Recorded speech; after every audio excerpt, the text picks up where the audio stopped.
Good evening everyone. So let us start the training. हम लोग बात करेंगे, ये सब मैं डिलीट कर देता हूँ, वीडियो बंद कर देता हूँ, fresh कर देता हूँ। हम लोगों को GRN प्रोसेस का ट्रेनिंग लेना है। बाद में बुलाना सिक्योरिटी का, अभी ये स्टाफ का रहेंगे। हम लोगों को इस शीट का ट्रेनिंग लेना है कि ये शीट काम कैसे करती है। As name GRN tracking sheet है ये।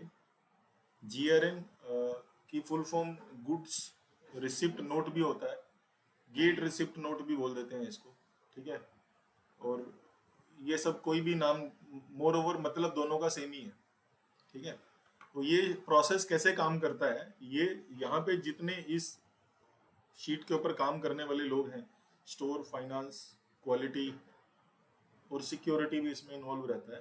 ये चारों एजेंसीज के काम की चीज़ है। ये प्रोसेस को डिज़ाइन करने के पीछे माइंडसेट ये था कि पहले क्या होता था, हम लोगों के यहाँ पे कोई बिल आता था, बायर ने कोई पीओ रिलीज किया तो उसको पता नहीं चलता था वो मटेरियल कब आया कंपनी के अंदर। तो इससे उसका एफिशिएंसी बन नहीं पाता था और लाइन के ऊपर शॉर्टेजेस रहती थी प्रोडक्शन के अंदर। स्टोर के लोग GRN नहीं करते थे, पाइलअप रहते थे पेपर।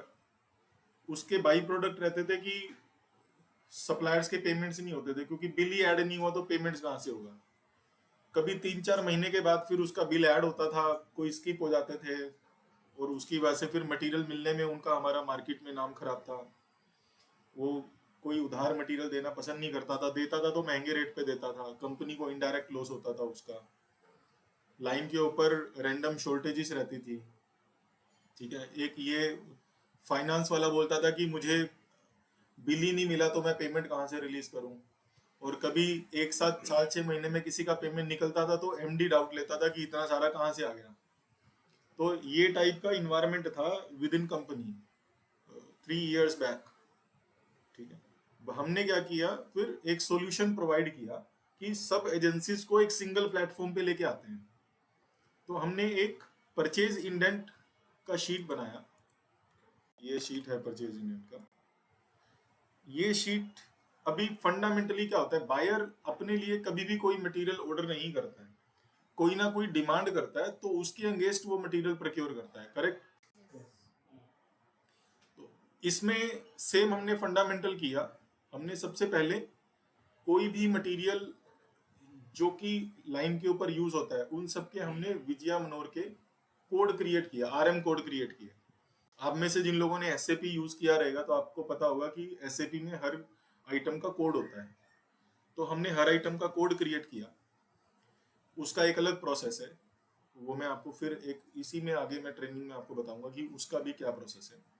तो हमने कोड क्रिएशन का प्रोसेस बनाया, कोड क्रिएट होता है, कोड से इंडेंट डलता है।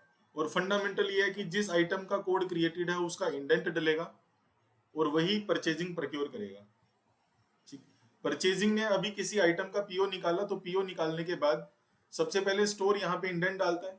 इंडेंट का प्रायोरिटी यहाँ पे सिलेक्ट होता है, अप्रूव होता है, प्रायोरिटी सिलेक्ट होता है, मीडियम, हाई, उसके अकॉर्डिंगली परचेज को टारगेट टाइमलाइन मिलता है कि कितने टाइम में इसको क्लोज करना है। परचेज के पास दो तरह के PO रहते हैं, एक ओपन PO रहते हैं और एक लिमिटेड क्वांटिटी के PO रहते हैं। तो जो ओपन PO है उसमें परचेजिंग एक बार PO दे देता है, बार बार उसको PO और अप्रूवल नोट बनाने का झंझट नहीं है। उसमें कभी प्राइस इंक्रीज डिक्रीज आएगा तो परचेजिंग को अलग से अप्रूवल लेके उसका वर्किंग करना है। बट जिसका की क्लोज PO है वन टाइम, उसमें परचेजिंग को बार बार PO बनाना पड़ता है, अप्रूवल नोट लेना पड़ता है, ठीक है। यहाँ पे हर आइटम का इंडेंट चाहिए जो भी आपको परचेजिंग से मंगवाना है, ठीक है। मान लो परचेजिंग ओपन PO भी है, उसका शेड्यूल जा रहा है, बट फिर भी इधर में उसका इंडेंट चाहिए आइटम का, क्योंकि जितना MRP हमारा जनरेट हो रहा है रिक्वायरमेंट, वो इधर में इंडेंट होना चाहिए। तो आपको इंडेंट क्रिएट करना है।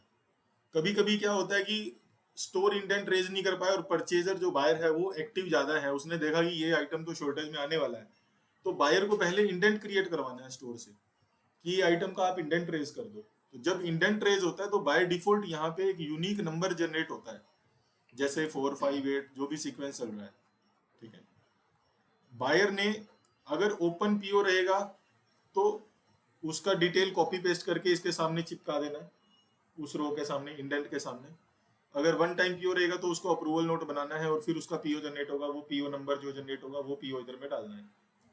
ठीक है, जब मटेरियल गेट पे आएगा, अब इसमें क्या होता है, ये शीट है, बायर ने यहाँ पे तो उसके पास मान लो 100 इंडेंट है और उसने 100 के पीओ, 100 में से 90 उसके पास ओपन पीओ ऑलरेडी दे रखा है और 10 पीओ ऐसे हैं जो उसको अप्रूवल लेके बनाना है।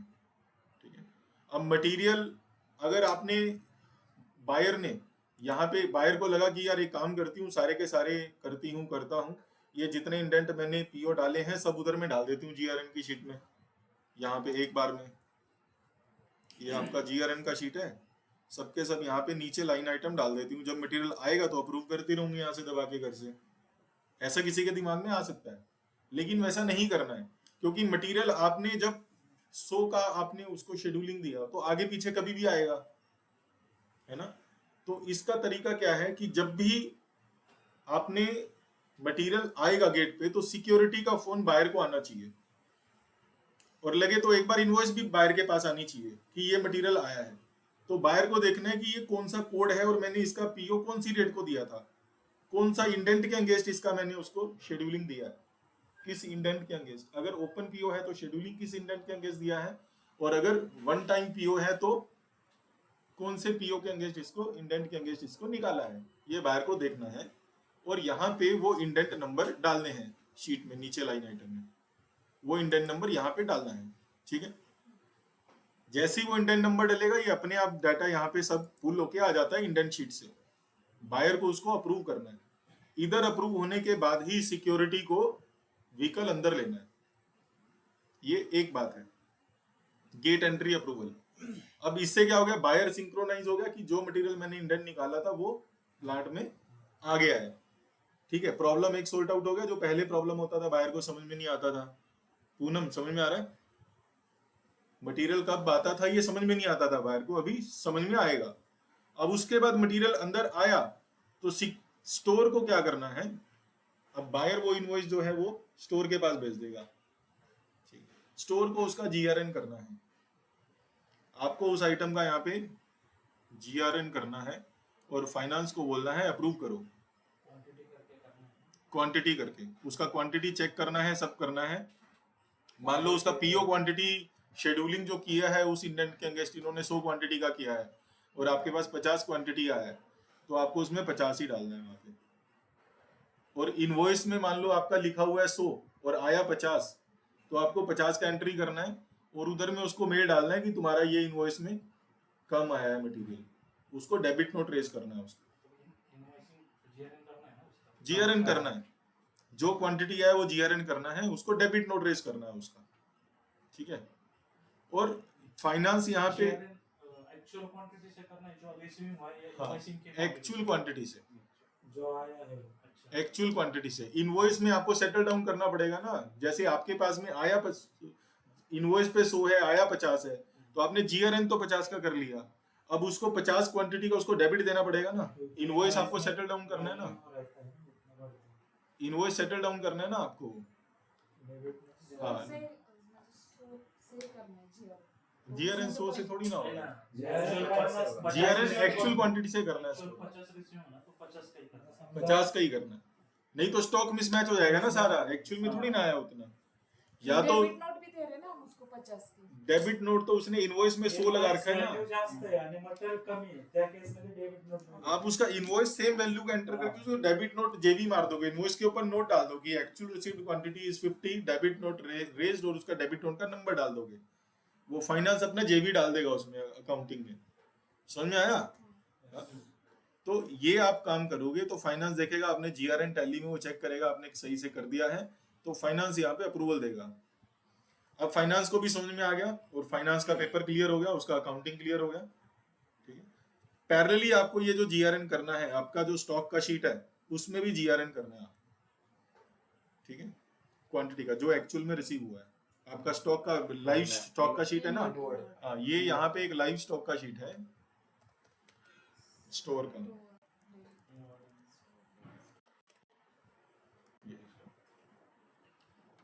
ये हमारा स्टोर में इन्वेंट्री मैनेजमेंट का जो प्रोसेस है, इसमें जो इनवर्ड रजिस्टर है, यहाँ पे आपको जो एक्चुअल क्वांटिटी रिसीव हुआ है वो आपको ऐड करना है इधर में, ठीक है।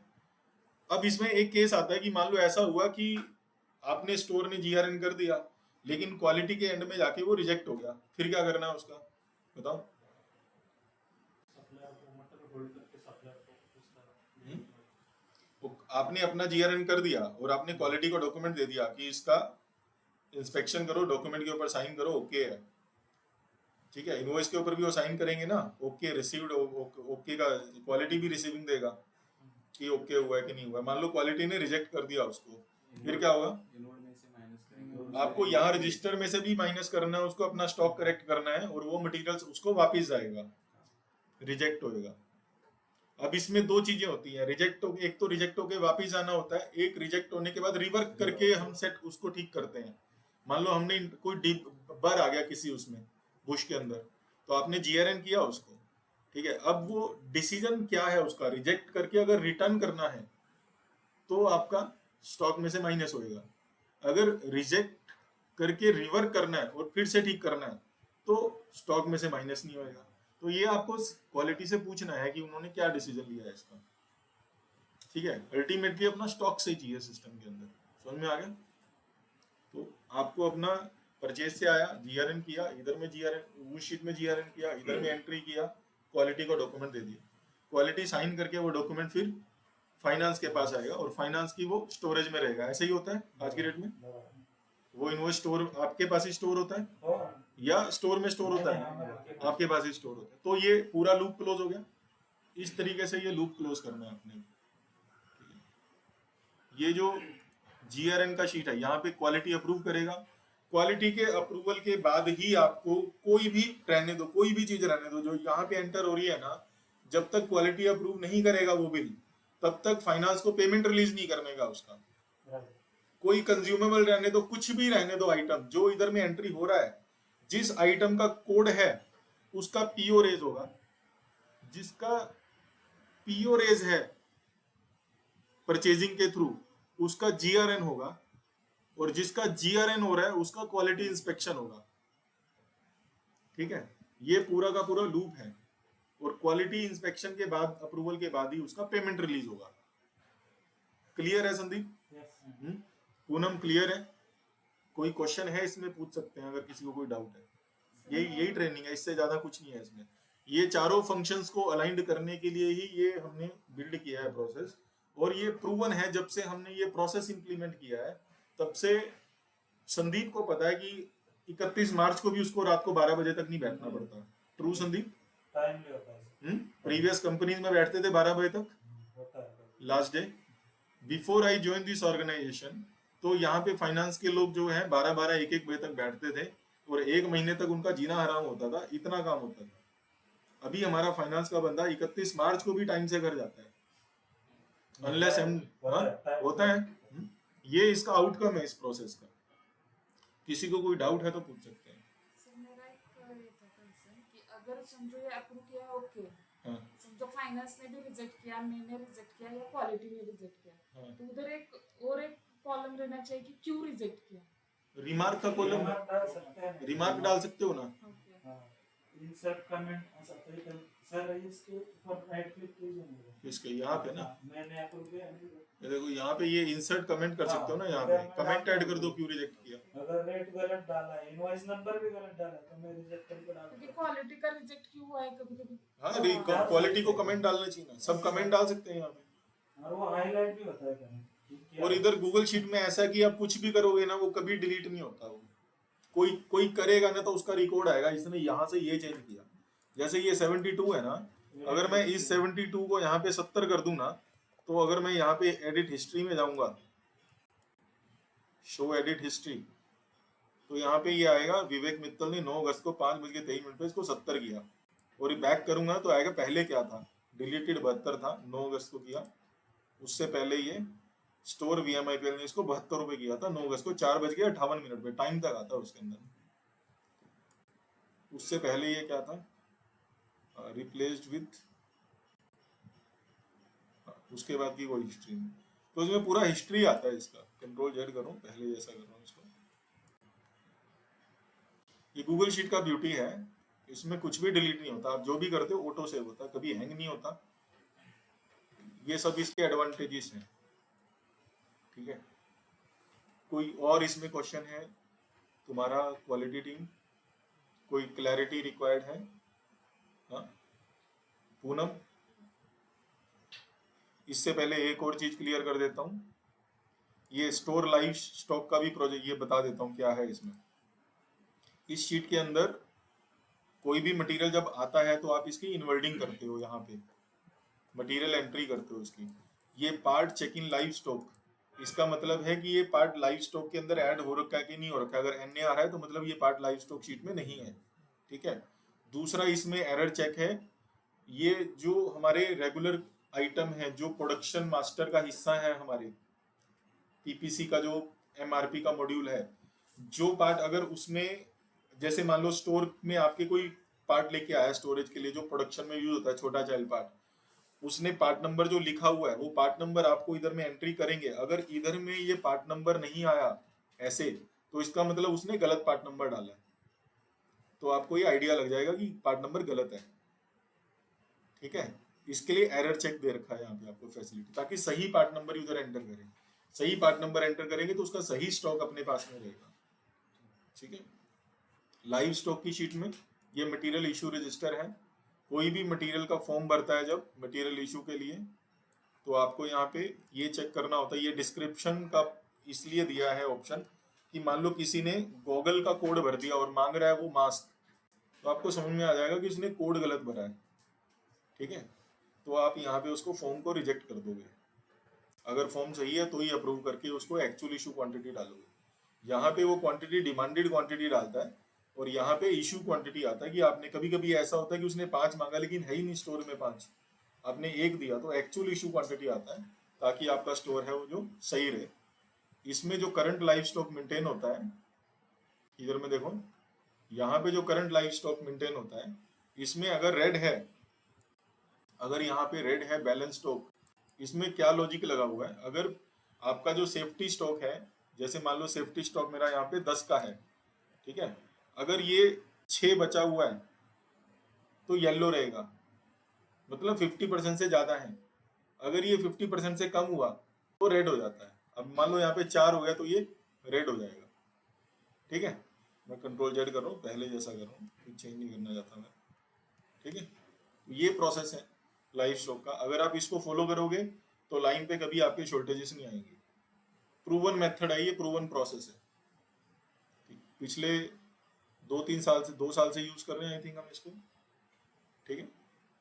और यहाँ से आप एनालिसिस भी कर सकते हो, ये जो MIS जनरेट होता है कि आपने किस मंथ में कितना कंज्यूमेबल यूज किया किस बिजनेस यूनिट में। मैं यहाँ पे अगर 2023 करूंगा तो 2023 का पूरे 12 महीने का डेटा आ जाएगा, कौन सा बिजनेस यूनिट ने कितना कितना कंज्यूमेबल यूज किया था।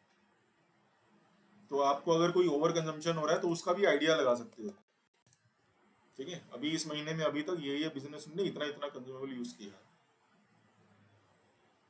ठीक है। किसी का इसके बारे में कोई क्वेश्चन? सब क्लियर है? इंडेंट का प्रोसेस क्लियर है, स्टोर का प्रोसेस क्लियर है, GRN का प्रोसेस क्लियर है। एक और क्लियर कर देता हूँ आपको जो आपके मतलब की चीज है, GDN, गेट डिस्पैच।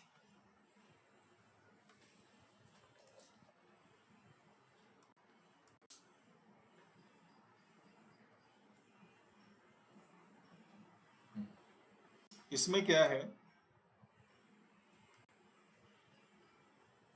कोई भी मटेरियल जो प्लांट से डिस्पैच होना है इनवॉइस के साथ में, तो उसका एंट्री यहाँ पे होना चाहिए इस शीट के अंदर, ठीक है। अभी बता देता हूँ।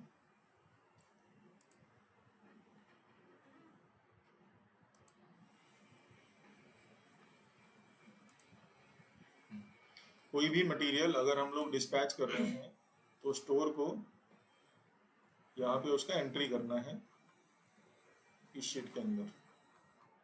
इसमें कस्टमर नेम का ऑप्शन है आपके पास,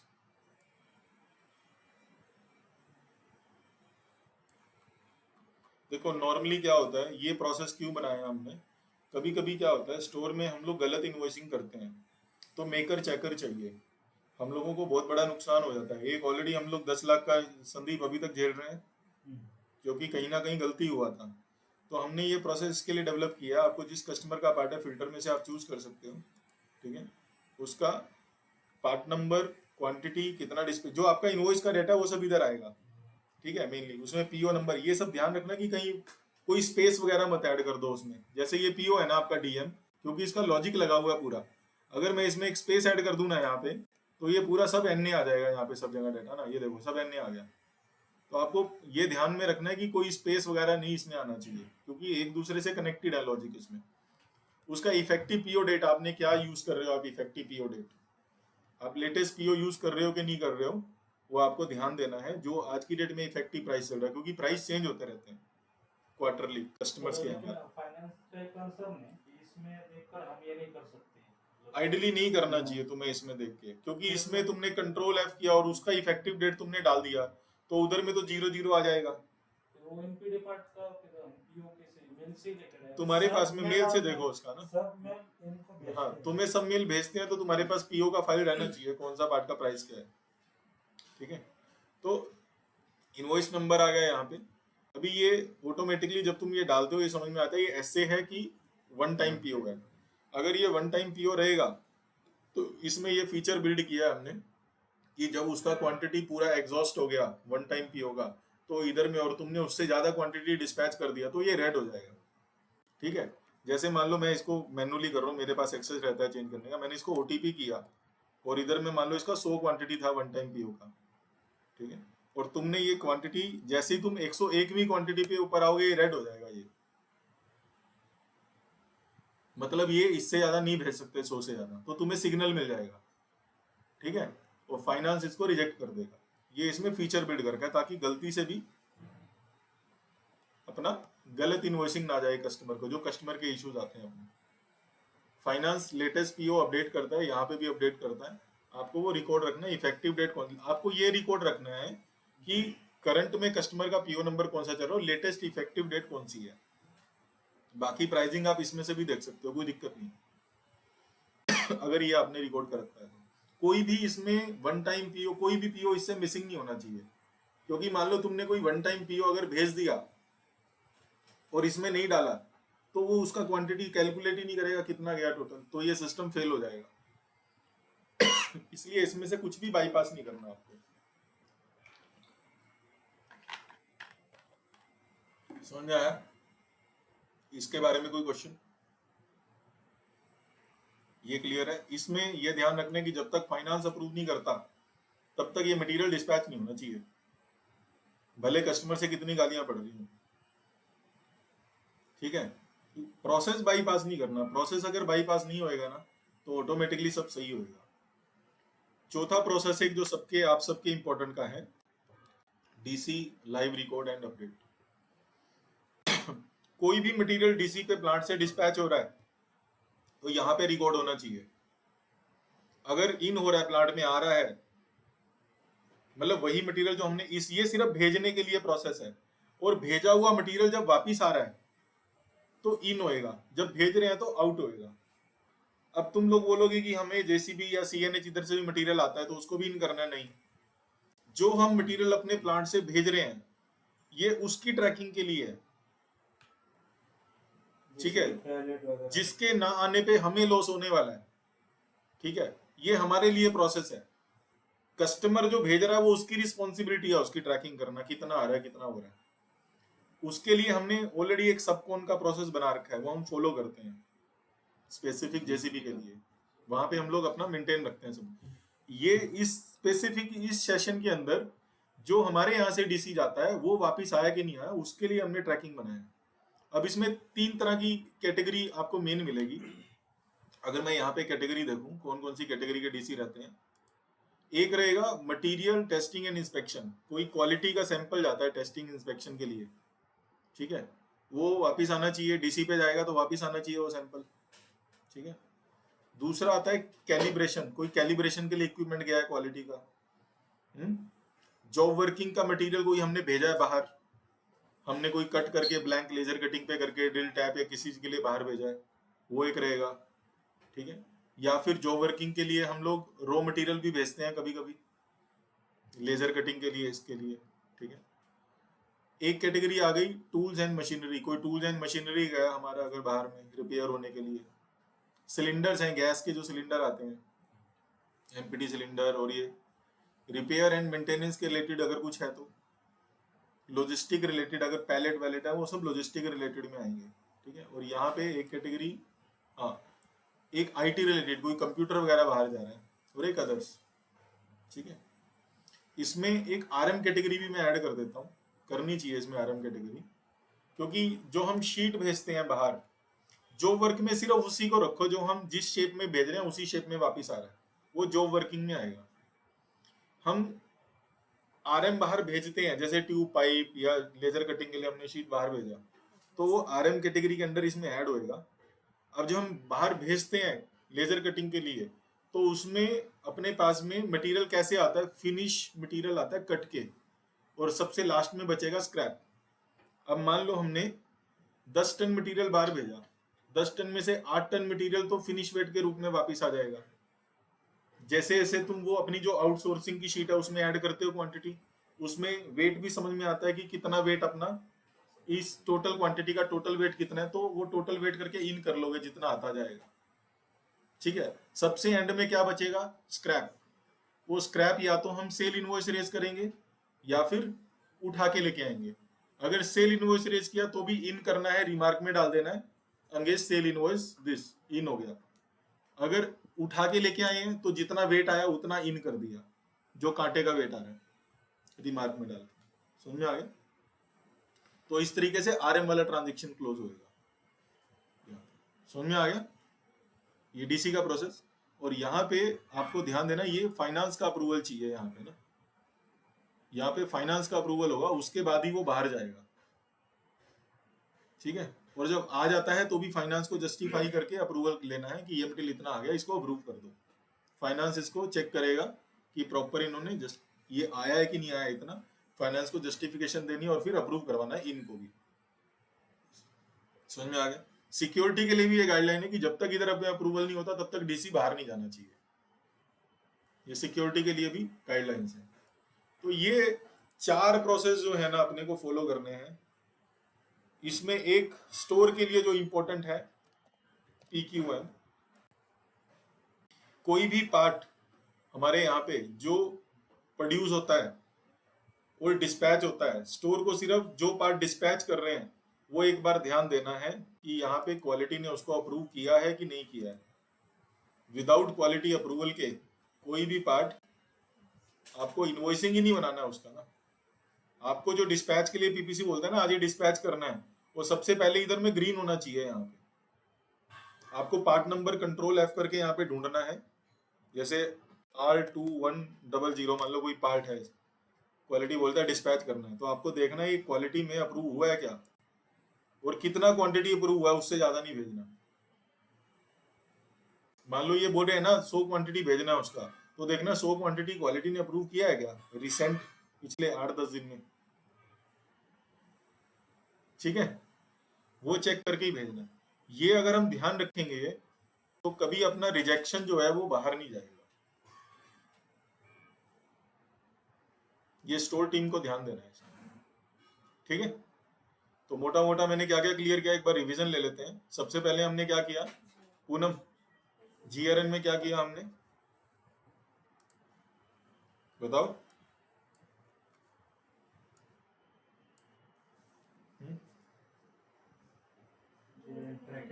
हाँ, प्रोसेस पूरा GRN का कैसे? GRN का प्रोसेस क्या है बताओ।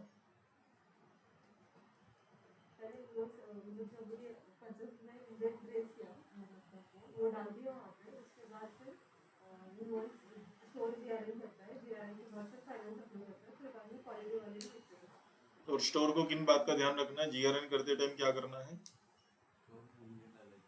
हाँ, जितना इनवॉइस है, क्वांटिटी है, कितना एक्चुअल में है उतना ही GRN करना है। हाँ, उतना GRN करने का और अपनी इनवर्ट रजिस्टर में भी ऐड करने का उसको, ठीक है। और फाइनेंस को क्या ध्यान रखना है, बराबर डाल लेते हैं और रेट बराबर है क्या? हाँ, और क्या ध्यान देना है? क्वांटिटी बराबर है। क्वालिटी ने नहीं। अप्रूव किया है कि नहीं?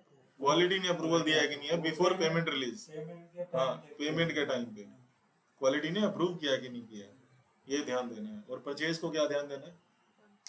मटेरियल मतलब आया है कि नहीं, जो मैंने वो पीओ भेजा है हाँ, वो मटेरियल मतलब हमारे यहाँ आया है कि नहीं, ये देख के फिर एंट्री करना उधर में है। इंडेंट नंबर ऐड करना है। अभी क्लियर हो गया पूरा सीक्वेंस? मटेरियल आएगा, सिक्योरिटी बायर को इनवॉइस कॉल करेगा और इनवॉइस ला के देगा। बायर अपना चेक करेगा कि ये मैंने कौन से इंडेंट के शेड्यूलिंग किया है या पीओ दिया है, वो इंडेंट नंबर यहाँ पे डालेगा। उसके बाद वो इनवॉइस बायर स्टोर को देके आएगा, स्टोर अपना जीआरएन करेगा। स्टोर जीआरएन करने के बाद फिर फाइनेंस को अप्रूवल करने के लिए बोलेगा और क्वालिटी अपना जीआरएन करेगा और क्वालिटी को हैंडओवर डॉक्यूमेंट कर देगा। क्वालिटी इनकमिंग इंस्पेक्शन करेगा और अपने साइन दे करके उसके ऊपर जो भी उसके कमेंट्स हैं अप्रूव रिजेक्टेड करके वो स्टोर को देगा और स्टोर फिर उसको फाइनेंस को देगा। ये पूरा का पूरा साइकिल कंप्लीट होगा। ठीक है, अगर क्वालिटी ने रिजेक्ट कर दिया तो स्टोर पूछेगा कि इसको क्या करना है, रिवर करना है या फिर रिजेक्ट करके वापस भेजना है। अगर रिजेक्ट करना है तो क्वालिटी टीएमएस का फॉर्म भी भरेगा। एक और चीज इसमें ऐड कर देता हूँ, ये पूरा का पूरा एक चेन ऑफ मेल सीक्वेंस बन जाएगा। अगर रिटर्न करना है तो एक ट्रांसपोर्ट मैनेजमेंट सिस्टम है, इसको और रोबस्ट कर देते हैं ताकि कुछ कंफ्यूजन ही ना बचे। गूगल फॉर्म्स में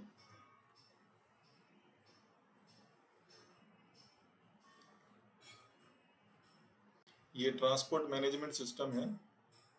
इंटरनेट भी आ रहा था।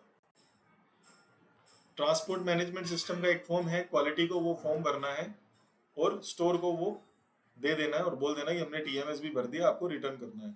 अगर रिवर करना है तो अंदर में रिवर करना है और रिवर का जो डेबिट नोट है वो जिस सप्लायर से मटेरियल आया उसको डेबिट नोट रेज करना है। वो भी फाइनेंस को रिकमेंड करना है कि इसका डेबिट नोट रेज होगा। ठीक है, ये पूरा का पूरा प्रोसेस अपने को फॉलो करना है। ये ट्रांसपोर्ट मैनेजमेंट सिस्टम का प्रोसेस है। कोई भी मटेरियल अगर आपको कहीं से पिकअप ड्रॉप डिस्पैच जो भी करवाना है उसके लिए आप ये फॉर्म भर के रख दो, स्टोर अपने आप आपको वो काम करके दे देगा, आपको फॉलोअप भी लेने की जरूरत नहीं है। और मटेरियल सब वही आया है कि नहीं, क्योंकि क्या होता है इनवॉइस पे मटेरियल हमारा अलग रहता है हाँ और हमें मिला अलग रहता है। हाँ, वो भी तो ये ब्रांड का और ये सबका क्वालिटी को वो इनकमिंग इंस्पेक्शन में ध्यान रखना ही है, दैट इज रिक्वायर्ड। समझ में आ गया पूरा अभी प्रोसेस लूप? कोई क्वेश्चन है इसमें किसी का?